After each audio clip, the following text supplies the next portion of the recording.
আসসালামু আলাইকুম এভরিওয়ান। পিচ্চি নিশি গল্পের চতুর্থ পার্ট। তো চলো বেশি কথা না কইয়া গল্প শুরু করা যাক। রাইসা নিচে এসে আমাকে বলল, এরকম ছেঁচড়া ছেলেদের মতো তাকিয়ে আছিস কেন? ওর কথা শুনে আমি চোখ নামালাম। তারপর বললাম, সরি ম্যাডাম। রাইসা ওর বন্ধু বান্ধবদের কাছে চলে গেল। কিছুক্ষণ পর কেকও কাটা হলো। আঙ্কেল আন্টি রাইসাকে কেক খাওয়ানোর পর রাইসা ওনাদের খাইয়ে দিলেন। আমি একটু দূরে দাঁড়িয়ে ওদের এইসব নিয়ম কানুনগুলো দেখছি আর ভাবছি, আমাদের গ্রামে কখনো জন্মদিন নিয়ে এরকম আয়োজন হয় না। রাইসা ওর বন্ধু বান্ধবদের সাথে আড্ডা দেওয়ার সময় ওদের গ্রুপের একটা মেয়ে আমাকে ডেকে বলল, এই চাকর, এইদিকে শোন। আমি কাছে গিয়ে বললাম, জি ম্যাডাম, বলেন। মেয়েটি বলল, আমার জন্য ওখান থেকে একটা পানির বোতল নিয়ে আই। ওর অর্ডার শুনে আমি রাইসার দিকে তাকালাম। তারপর রাইসাও রাগী কণ্ঠে বলল, কি হলো? নির্লজ্জের মতো এখানে দাঁড়িয়ে আমার মুখ কি দেখিস? কি বললো শুনতে পাসনি? তাড়াতাড়ি আই। আমি বললাম, জি আনছি। বলেই সেখান থেকে কিচেনে চলে আসলাম আর ভাবতে লাগলাম, বড়লোকের মেয়েরা এমন হয় কেন? আমাদের মনে হয় মানুষই ভাবে না। তারপর আমি পানি গ্লাসে করে নিয়ে যেতেই রাইসাদের গ্রুপের একটা ছেলে আমার পায়ে পাড়া দিতেই বাধা দিল, আর সাথে সাথে পানির গ্লাস সহ ওর বান্ধবীর গায়ে হুমড়ি খেয়ে পড়ে গেলাম। গ্লাসের সব পানি মেয়েটির গায়ে পড়ে গিয়ে কাপড়গুলো ভিজে গেল। আমি সাথে সাথে উঠে বলতে লাগলাম, সরি ম্যাডাম, আমি দেখতে পাইনি। মেয়েটি উঠে আমার গালে দুইটা চড় বসিয়ে দিল। আমি গালে হাত দিয়ে চুপচাপ দাঁড়িয়ে রইলাম। এখন সব আত্মীয় স্বজনের দৃষ্টি আমার দিকে। এতক্ষণে আঙ্কেল আন্টিও লক্ষ্য করেছে। থাপ্পড় মেরেই বলতে লাগলো, অসভ্য কোথাকার, গাইয়া খ্যাত। মেয়ে দেখলে গায়ে পড়ার ইচ্ছা জাগে। এইসব চাকরের স্বভাব কোনোদিনও যাবে না। আমি বললাম, সরি ম্যাডাম, আমি ইচ্ছে করে করিনি। মেয়েটি বলল, আবার মুখে মুখে তর্ক করিস? বলে আবার হাত তুললো থাপ্পড় মারার জন্য। যখনই থাপ্পড় দিতে যাবে তখনই পিছন থেকে কে যেন হাতটা চেপে ধরে। আমি পিছনে তাকিয়ে দেখি আঙ্কেল। তখনই মেয়েটি আঙ্কেলকে বলতে লাগলো, আঙ্কেল, এইসব কি চাকর রাখেন যে কোনো ম্যানার্সই জানে না, আবার মুখে মুখে তর্ক করে? আঙ্কেল বলল, তাই না? তুমি যে ছেলেটাকে না জেনে বুঝে দুইটা থাপ্পড় মারলে, এটা কি তোমার ঠিক হলো? মেয়েটি বলল, মানে? আমি বললাম, আঙ্কেল বাদ দিন না প্লিজ। আঙ্কেল বলল, তুমি চুপ করো। তারপর আমি চুপ হয়ে গেলাম। আঙ্কেল আবারও বলল, দূর থেকে আমরা কিন্তু সবই দেখছি, তবুও বিশ্বাস না হয়, ওই যে কর্নারে দেখতে পারছো সিসি ক্যামেরা আছে, ওটা দেখাচ্ছি। তখন রাইসা সহ ওর সকল বন্ধু বান্ধবীর মুখে ভয়ের চাপ দেখা যাচ্ছে। সিসি ক্যামেরায় স্পষ্ট প্রমাণিত হলো রাইসা সহ ওর সকল বন্ধু বান্ধবদের আমাকে অপমান করার পিওর প্ল্যান ছিল। তখন আবার আঙ্কেল ওর বন্ধু বান্ধবদের উদ্দেশ্যে বলল, আমার মেয়ে তোমাদের মতো কয়েকটা নষ্ট ছেলে মেয়েদের জন্যই বেশি নষ্ট হয়ে গেছে। আর ছেলে বন্ধুদের বলল, তোমাদের যেন এরপর থেকে আমার মেয়ের আশেপাশে না দেখি। যদি দেখি তাহলে আমার থেকে বেশি কেউ খারাপ হবে না, মনে থাকে জানো। আর আমার বাসাতেও আর কখনো আসবে না তোমরা। Get out from here. ছেলেগুলো অনেক রাগান্বিত হয়ে গজগজ করতে করতে চলে গেল। এগুলো বলে আঙ্কেল অনুষ্ঠানের সমাপ্তি ঘোষণা করলেন। রাইসা ওর রুমে চলে গেল আর আমিও আমার রুমে চলে আসলাম। মনে মনে ভাবছি, কেন যে এই ঢাকা শহরে আসলাম, এত কষ্ট যার সহ্য হচ্ছে না। রাতে শাওয়ারের নিচে দাঁড়িয়ে চিৎকার করে অনেকক্ষণ কাঁদলাম। আজকে আব্বু আম্মুর কথা অনেক মনে পড়ছে। তারা কখনো আমাকে কষ্ট দেয়নি, সেখানে আমি চাকর হয়ে দিন কাটাচ্ছি। শাওয়ার থেকে বের হয়ে ভালো লাগছিল না, তাই ছাদে চলে গেলাম। গিয়ে দেখি রাইসা আগে থেকেই ছাদে এসে দাঁড়িয়ে আছে। তাই আমি ওকে দেখে বললাম, সরি ম্যাডাম, আপনি আসছেন জানলে আমি আসতাম না। রাইসা বলল, ওই শোন। আমি বললাম, জি ম্যাডাম, কিছু বলবেন? রাইসা বলল, হুম। আমি বললাম, জি বলেন, কি বলবেন? রাইসা বলল, শুধু আমাকেই সরি বললে হবে না। আমি বললাম, তাহলে? রাইসা বলল, দেখলি না আজকে তোর জন্য আব্বু আমার বন্ধু বান্ধবীদের কিভাবে অপমান করলো, তাই তাদের কাছেও তোকে ক্ষমা চাইতে হবে। আমি বললাম, কিন্তু এখানে তো আমার কোনো দোষ ছিল না। রাইসা বলল, এত কথা শুনতে চাই না, তুই কাল কলেজে গিয়ে ওদের সরি বলবি, ব্যাস।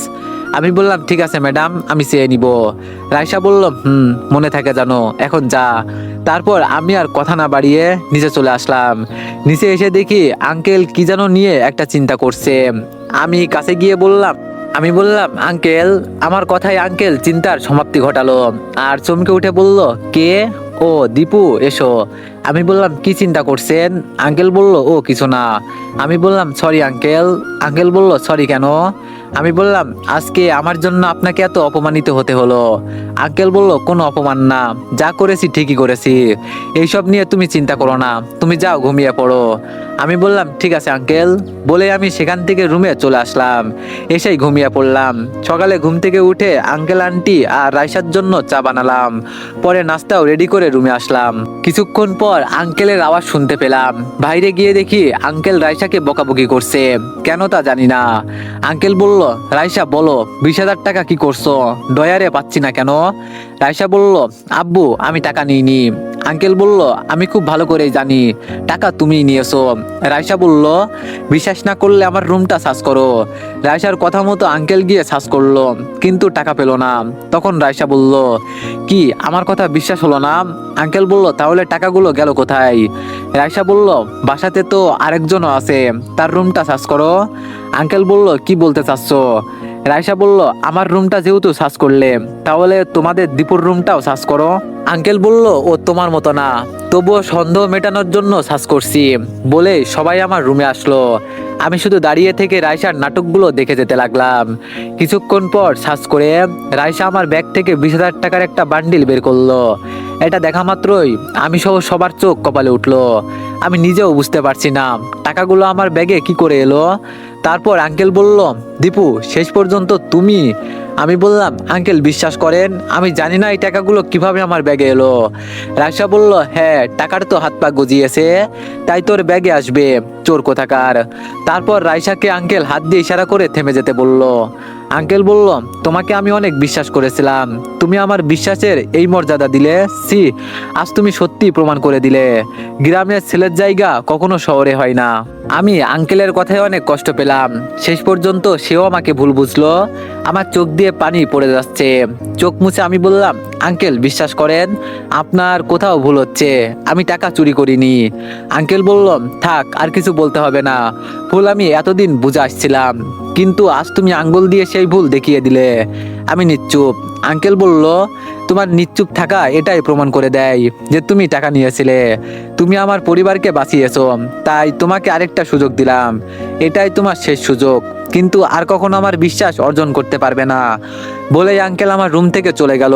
তারপর রাইসা আমার কাছে এসে শয়তানি মার্কা হাসি দিয়ে বলতেছে আমার সাথে লাগার পরিণাম এখন হারে হারে টের পাবি। রাইসা কারোর ঋণ বাকি রাখে না, সুদে আসলে ফেরত দিয়ে দিলাম। বলেই রাইসা ওর রুমে চলে গেল। তার মানে এইসব রাইসার কাজ, আমার প্রতি আঙ্কেলের ঘৃণা জন্মানো ওর আসল উদ্দেশ্য। সেই দিন ভার্সিটিতে আর গেলাম না, সবাই আমাকে ভুল বুঝলো, শেষে কিনা আঙ্কেলও আমাকে ভুল বুঝলো। এটা ভেবে অনেক কষ্ট হচ্ছে, যেহেতু রাইসার আমার এখানে থাকাটা পছন্দ না, তাই অনেক ভেবে একটা সিদ্ধান্ত নিলাম আমি এই বাসা ছেড়ে চলে যাব। তাই যাওয়ার আগে একটা চিঠি লিখলাম, চিঠিটা বিছানার উপরেই রেখে দিলাম। যাওয়ার সময় আঙ্কেল আন্টির রুমে ঢুকে তাদেরকে একটু দেখে 2 ফোঁটা চোখের পানি ফেলে বাসা থেকে বের হয়ে আসলাম। রাত 12টার মতো হয়তো বাজে। আমি রাস্তার ল্যাম্পপোস্টের নিচের আলোতে মনমরা হয়ে ব্যাগ কাঁধে নিয়ে বসে আছি। কিছুক্ষণ পর মধ্যবয়সী একটা রিক্সাওয়ালা চাচা আমাকে এসে বলল বাপজান কোথাও যাইবেন? আমি শুধু মাথা নেড়িয়ে না সূচক উত্তর দিলাম। তারপর উনি আবার জিজ্ঞেস করলেন তাহলে এত রাতে এখানে দাঁড়িয়ে আছেন কেন বাপজান? দেখে তো ভদ্রঘরের পোলাই মনে হচ্ছে। আমি বললাম আমার কোথাও যাওয়ার জায়গা নেই, তাই এখানে দাঁড়িয়ে আছি। চাচা বলল তোমার কথা বুঝি নাই। তারপর আমি ওনাকে সব কথা খুলে বলি। সব শুনে উনি অবাক হয়ে বললেন বাপজান একটা কথা বলমু? আমি বললাম জি অবশ্যই বলেন। চাচা বলল তুমি আমার ছেলের বয়সী, তুমি কি আমার লগে যাবে? আমি বললাম কোথায় যাব? চাচা বলল আমার বাড়িতে, আজকে রাতে আমার বাড়িতে থাইকো, কাল সকালে একটা ব্যবস্থা হবে। একেই বলে গরিব মানুষের মন। নিজে 2 বেলা না খেতে পারলেও অন্যের কষ্ট তাদের কাছে সহ্য হয় না, নিজে না খেয়ে অন্যকে খাওয়াই। চাচা বলল কি হলো বাপজান চুপ কেন, যাবে আমার লগে? আমি বললাম ঠিক আছে চাচা যাব। তারপর আমি ওনার রিক্সা করে ওনার বাসায় চলে আসলাম। ঢাকা শহরের একটা ছোট্ট গলির মধ্যে, অনেক বাড়ির মধ্যে ওনার বাসা একটা। ওনার বউটাও অনেক ভালো, আমাকে ছেলের মতোই আপন করে নিয়েছে। রাতে ওনাদের সাথে একসাথে খেলাম। অনেক দিন পর ওনাদের সাথে মনে হলো তৃপ্তি করে খেলাম। রুম একটা হওয়াতে ওনারা আমাকেই খাটে থাকতে বলেন, আর তারা নিচে থাকার জন্য বিছানা করলো। অনেক জোরাজোরি করার পরেও ওনাদের খাটে আনতে পারলাম না। ওনাদের একটাই কথা, মেহমানকে কখনো অসম্মান করতে নেই। অনেক ক্লান্ত থাকার জন্য বিছানায় শুয়ে পড়তে কখন যে ঘুমিয়ে গেছি নিজেও জানি না। সকালে ঘুম থেকে উঠে দেখি চাচি আগে থেকেই উঠে আমার জন্য নাস্তা বানিয়েছে। আর এইদিকে রাইসা বেডটি না পেয়ে রাগান্বিত হয়ে আমি যেখানে থাকতাম সেই রুমে আসতে লাগলো। আঙ্কেল আন্টিও এতক্ষণে ঘুম থেকে উঠে পড়েছে। তারাও দেখলো আজ সকালে কোনো নাস্তা রেডি নেই। রাইসা এসেই ওর আব্বু আম্মুকে জিজ্ঞাসা করলো। রাইসা বলল, তোমাদের নবাবজাদার কাজ দেখো, আমরা উঠে পড়েছি, তার উঠার কোনো নামগন্ধই নেই। এখন কি আমি না খেয়ে থাকবো? আঙ্কেল বলল, ও তো এত লেট করে ঘুম থেকে ওঠে না, আমাদের আগেই সে উঠে যায়। রাইসা বলল, তোমাদের আশকারা পেয়েই ও মাথায় উঠে বসেছে, আজ দেখাচ্ছি মজা। বলেই রাইসা আমার রুমে আসলো। দরজা খুলে হা করে তাকিয়ে আছে। রাইসার এরকম তাকিয়ে থাকা দেখে আঙ্কেল আন্টিও আমার রুমে আসলো। এসে দেখে আমি রুমে নেই, শুধু বিছানার উপরে একটা চিঠি পড়ে আছে। আঙ্কেল বিছানার উপর থেকে চিঠিটা নিয়েই পড়তে শুরু করলেন। প্রিয় আঙ্কেল, আমার জন্য আপনাদের আর কষ্ট পেতে হবে না। আমি এই বাসা ছেড়ে চলে যাচ্ছি। যে বাসায় আমার চোরের অপবাদ ঘাড়ে এসেছে সেখানে থাকাটা শ্রেয় বলে আমি মনে করছি না। একটা কথা শুধু বলবো, গরিব ঘরের গ্রামের ছেলে হতে পারি, কিন্তু কখনোই চোর নই আঙ্কেল। আমরাও মানুষ, ভুলটা আমার ছিল না। যাই হোক, তবুও ভুল করলে সবাই ক্ষমা করবেন। আপনাদের সুস্থতা কামনা করছি। ইতি গ্রামের সেই খ্যাত ছেলেটি। চিঠিটা পড়ে আঙ্কেল মাথায় হাত রেখে বিছানার উপর বসে পড়ল। রাইসা কাছে গিয়ে বলল, কি হয়েছে আব্বু? চিঠিটা কার আর কি লেখা আছে? আঙ্কেল রাইসাকে চিঠিটা দিল আর সেও পড়লো। রাইসা চিঠিটা পড়ে মনে মনে খুশি হয়েছে। এইদিকে আমি চাচাকে বললাম, চাচা একটা কথা বলতাম। চাচা বলল, হ্যাঁ বাপজান বলো, কি কইবা? আমি বললাম, আপনার সাথে আমারও একটা রিক্সার ব্যবস্থা করে দিতে পারবেন? আমিও রিক্সা চালাইতাম। চাচা বলল, কি বলো বাপজান, এত শিক্ষিত একটা পোলা তুমি রিক্সা চালাইবা? আমি বললাম, জি চাচা, পড়াশোনার পাশাপাশি নিজের খরচ চালানোর জন্য কিছু তো একটা করতেই হবে। আর ঢাকা শহরে আমার পরিচিত বলতে কেউ নেই যে আমাকে ভালো কাজ দিবে, তাই রিক্সাই চালাবো। প্লিজ একটা ব্যবস্থা করে দিন না। চাচা বলল, কে বলেছে কেউ নেই? আমি তো আছি। আর তোমার রিক্সা চালাইতে হইব না, আমি একটা ব্যবস্থা করে দিতেছি, তুমি কোনো চিন্তা করো না বাপ। আমি বললাম, ধন্যবাদ চাচা। তারপর আমি চাচা চাচি মিলে সকালের খাবার খুব তৃপ্তি সহকারে খেয়ে আমি চাচার সাথে বেরিয়ে পড়লাম। চাচা আমাকে তার রিক্সা মহাজনের কাছে নিয়ে গেল। মহাজন উনাকে হয়তো খুব ভালো করে চিনে, তাই যেতে উনি বলে উঠলেন, কি খবর করিম মিয়া, কেমন আছো? চাচা বলল, ভালো আছি। মহাজন একটা কথা কইতে চাই, একটা অনুরোধ নিয়ে আইছি, আপনি কিন্তু না করতে পারবেন না। মহাজন বলল, আরে করিম মিয়া, তুমি এভাবে বলছো কেন? বলো কি করতে হবে? চাচা বলল, এই যে এই ছেলেটার নাম দীপু। আমি বললাম, আসসালামু আলাইকুম। মহাজন বলল, ওয়ালাইকুম আসসালাম। চাচা বলল, সে বগুড়া থেকে এসেছে পড়ার লাইগা, কিন্তু ঢাকায় তার কেউ নেই, অনেক বিপদে আছে, অনেক পড়াশোনা করে। আপনি যদি তারে একটা কাম দেন খুব উপকার হবে। মহাজন বলল, তুমি কি কাজ করতে চাও? আমি বললাম, যে কোনো কাজ, রিক্সা চালাতেও রাজি আছি। মহাজন বলল, না না, তুমি এত শিক্ষিত ছেলে, তোমাকে দিয়ে রিক্সা চালানো যাবে না। আমি বললাম, কোনো কাজই আমি ছোট মনে করি না আঙ্কেল, কাজ তো কাজই, আর সব কাজই সম্মানের। মহাজন বলল, হ্যাঁ তা ঠিক, তুমি গাড়ির গ্যারেজে কাজ করতে পারবে? আমি বললাম, হ্যাঁ আঙ্কেল পারবো। মহাজন বলল, শেখা আছে? আমি বললাম, না, কিন্তু আমি গ্রামের ছেলে, কয়েকদিনে শিখে নিতে পারবো। মহাজন বলল, ঠিক আছে, করিম মিয়া যেহেতু তোমাকে নিয়ে আসছে, তাই আমি তোমাকে বিশ্বাস করলাম, আমার গাড়ির গ্যারেজে তুমি কাজ করবে। আমি বললাম, আঙ্কেল আরেকটা কথা। মহাজন বলল, বলো। আমি বললাম, আমি ওখানেই থাকতে চাই। মহাজন বলল, কেন? আমি বললাম, কারণ আমার থাকার জায়গা নেই। চাচা বলল, কি বলো বাপজান, একদিনেই আমাকে পর করে দিলে? আমি বললাম, ছিছি চাচা, কি বলেন? আপনার কথা আমি কখনো ভুলতে পারবো না। আপনাদের এক রুম, আমি জানি আপনাদেরই অনেক কষ্ট হয় থাকতে, তার উপর আমি বোঝা হতে চাচ্ছি না। প্লিজ চাচা, কিছু মনে করবেন না, আমি কথা দিতাছি আপনাদের সাথে আমি সবসময় যোগাযোগ রাখবো। চাচা বলল, তারপরেও? আমি বললাম, আর কোনো কথা না চাচা, তাছাড়া আমাকে তো পড়তেও হবে, এখানে নিরিবিলিতে রাতে পড়তে পারবো। চাচা প্রথমে রাজি না হলেও আমার অনেক জোরাজোরিতে তিনি রাজি হলো। তারপর আমাকে মহাজনের গাড়ির গ্যারেজে নিয়ে যাওয়া হলো। আমি মনোযোগ দিয়ে কয়েকদিনে কাজ শিখে নিলাম। এই কয়েকদিনে কাজের চাপে আর কলেজে যাওয়া হলো না। এখন আমি গাড়ির গ্যারেজেই রাতে থাকি আর দিনে ওখানেই কাজ করি। মাঝে মাঝে চাচার সাথে দেখা করেও আসি। এখন মহাজনও আমাকে অনেক ভালোবাসে। আমার কাজ দেখে তিনি অনেক খুশি, তাই আমার বেতনও বাড়িয়ে দিল। একদিন কাজ করছি, হঠাৎ দেখি একটা নষ্ট গাড়ি গ্যারেজে ঢুকলো। প্রথমে আমি খেয়াল না করলেও একটু পরে খেয়াল করে দেখি রাইসার গাড়ি। সে অন্যদিকে হয়ে কার সাথে যেন কথা বলছে। আমি কাছে গিয়ে বললাম, ম্যাডাম গাড়ির কি সমস্যা? রাইসা বলল, কিরে খ্যাত, তুই এখানে কেন? এই গ্যারেজে কাজ করিস? আমি বললাম, জি ম্যাম। আমি বললাম, গাড়িটা দেখতেছি আজকে মহাজন এখানেই আছে। আমি ওই কথাটি বলতেই রাইসা মহাজনকে বলল, চাচা এ কি আমার গাড়ি ঠিক করতে পারবে? মহাজন বলল, হ্যাঁ পারবে, দীপু খুব ভালো কাজ জানে, ওই আপনার গাড়ি ঠিক করে দিতে পারবে। তারপর রাইসা আমাকে বলল, এতই যখন ভালো কাজ জানিস তাহলে কলেজে যাস কেন লেখাপড়া করতে? তোদের মতো গরিবরা যদি লেখাপড়া করে তাহলে আমাদের মতো ধনীদের কামলাকে খাটবে বল। আমি সেই কথায় কান্না দিয়ে কাজ করতে লাগলাম। আল্লাহ কান দিয়েছে দুটো, একটা দিয়ে শুনি আর একটা দিয়ে বের করে দিই।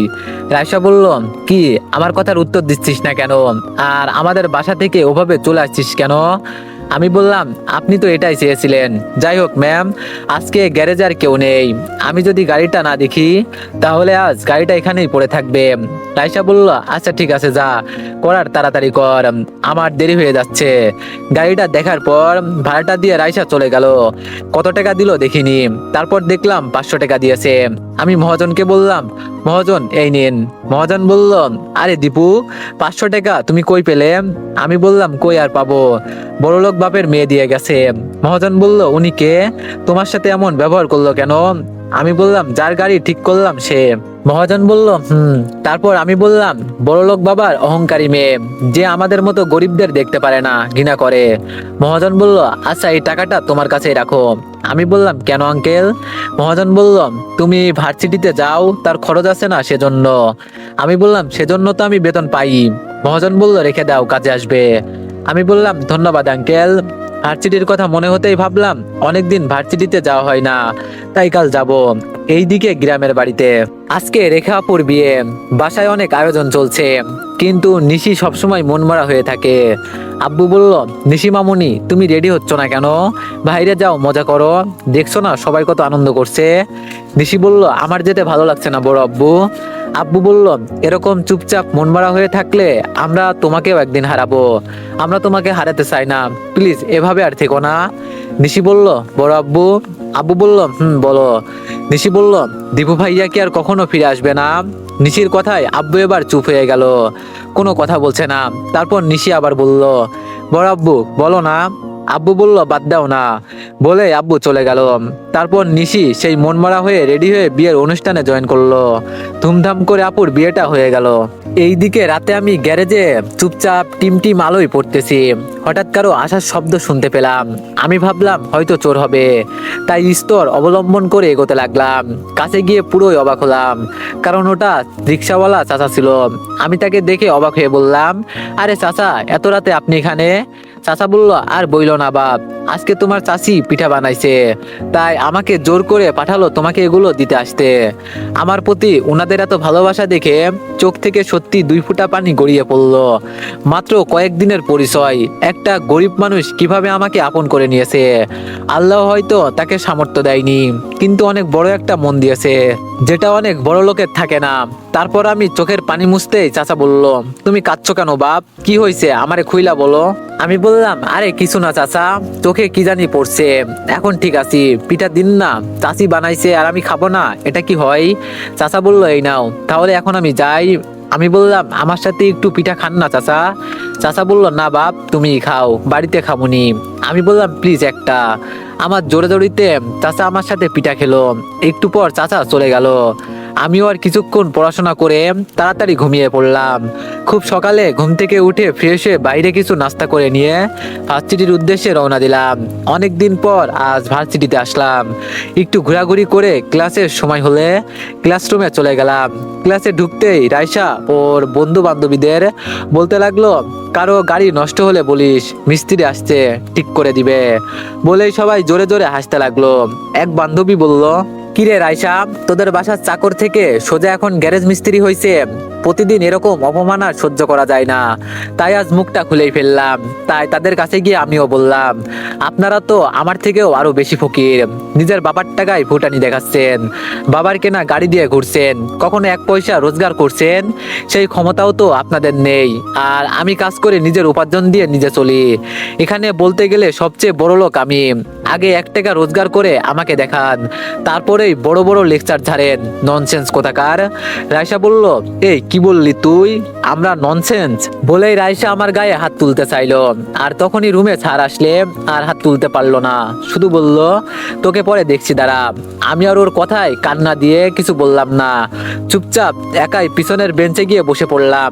তারপর মনোযোগ দিয়ে 2টা ক্লাস করলাম। 3য় ক্লাসে রাইসা সহ ওর সকল বান্ধবী উঠে চলে গেল, কেন জানি না। আমি ওইদিকে ধ্যান না দিয়ে আমার মতো আমি ক্লাস করতে লাগলাম। ক্লাস শেষে আমি ক্যাম্পাসের বাইরে আসতেই রাইসা আর ওর বান্ধবী সহ কিছু গুন্ডা টাইপের ছেলে আমাকে ঘিরে ধরলো। তারপর রাইসা বলল, ক্লাসে কি বলেছিলি, আমরা ননসেন্স তাই না? তাহলে আর একটু ননসেন্সগিরি দেখ। তারপর রাইসা ছেলেগুলোকে ইশারা করতেই আমাকে অনেকক্ষণ মারলো। প্রায় 20 মিনিট মারার পর ওরা এখান থেকে চলে গেল। যাওয়ার সময় রাইসা আমাকে বলল, আমার সাথে তর্ক করার ফল তোকে বুঝিয়ে দিয়ে গেলাম, যাতে ভবিষ্যতে আমার সামনে না আসিস, মাইন্ড ইট। তারপর কোন রকম আমি রিক্সা নিয়ে গ্যারেজে পৌঁছালাম। দুপুরে আর কিছু খাইলাম না, ফ্রেশ হয়ে সরাসরি ঘুমিয়ে পড়লাম। গ্যারেজেও আর কাজ করলাম না সারাদিন। রাতের বেলা মায়ের জন্য গায়ে অনেক জ্বর আসলো। জ্বর নিয়ে আবার কয়েকদিন ভার্সিটিতে গেলাম না। এই কয়েকদিনে চাচা চাচি মহাজন সবাই আমার কেয়ার করে সুস্থ করে তুলেছে। এভাবে ভার্সিটিতে রাইসার অত্যাচার, কাজের চাপ আর চাচা চাচি ছেলের মতো ভালোবাসার খুনসুটিতে আরো 1টা বছর কেটে গেল। 2য় বর্ষেও অনেক ভালো রেজাল্ট করছি। চাচা চাচি মহাজন সবাই অনেক খুশি। এখন আমি 3য় বর্ষে আছি। এইদিকে গ্রামের বাড়িতে নিশির আজকে এসএসসির রেজাল্ট বের হয়েছে। সে অনেক ভালো রেজাল্ট, কিন্তু আমি থাকতে পড়াই ফাঁকি দিত। এখন আমি নেই, তাই পড়ায় মনোযোগী হতে পেরেছে। আব্বু আম্মু চাচ্চু চাচ্ছি সবাই তাকে নিয়ে অনেক খুশি। এই 2 বছরে সবাই আমার শোক প্রায় কেটে উঠতে পারছে। নিশির মধ্যেও আগের চেয়ে অনেক ম্যাচুরিটি আসছে। সে এখন আর সেই পিচ্চি মেয়েটা নেই। নিশিও জেদ ধরলো, সে ঢাকা শহরে পড়াশোনা করতে চায়। কিন্তু আমাকে হারানোর পর আব্বু আম্মু চাচ্চু চাচ্ছি কেউই তাকে ঢাকা পাঠাবে না।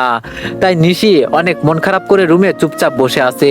সে অনেক জেদি, একবার যেটা বলে সেটা করেই ছাড়ে। এখন তারা কি করবে ভেবে পাচ্ছে না। এইদিকে একদিন ভার্সিটির ক্যাম্পাসে বসে আছি। অনেকক্ষণ একা একা বসে থাকার পর ক্লাসে সময় হয়ে গেলে ক্লাসে চলে গেলাম। কিন্তু আজকে রাইসার বান্ধবীদের দেখলাম, কিন্তু রাইসাকে কোথাও দেখতে পেলাম না। যাই হোক, আজ ভালোই হলো, শান্তি মতো ক্লাস করতে পারবো। ওর অত্যাচার থেকে তো একদিন বাঁচা গেল। খুশি মনে ক্লাস করতে লাগলাম।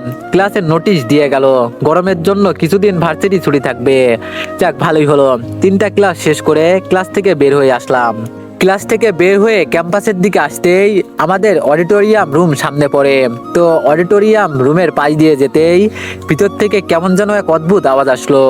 প্রথমবার আমি আমলে নিলাম না, আবার হাঁটা শুরু করলাম। একটু পর আবার একই রকম আওয়াজ আসলো। এবার আমি সিরিয়াসলি নিয়ে ওখানেই থমকে গেলাম। তাই ভিতরে কি আছে সেটা দেখার জন্য দরজার কাছে গেলাম। ওমা, এ দেখি দরজা ভিতর থেকে লক।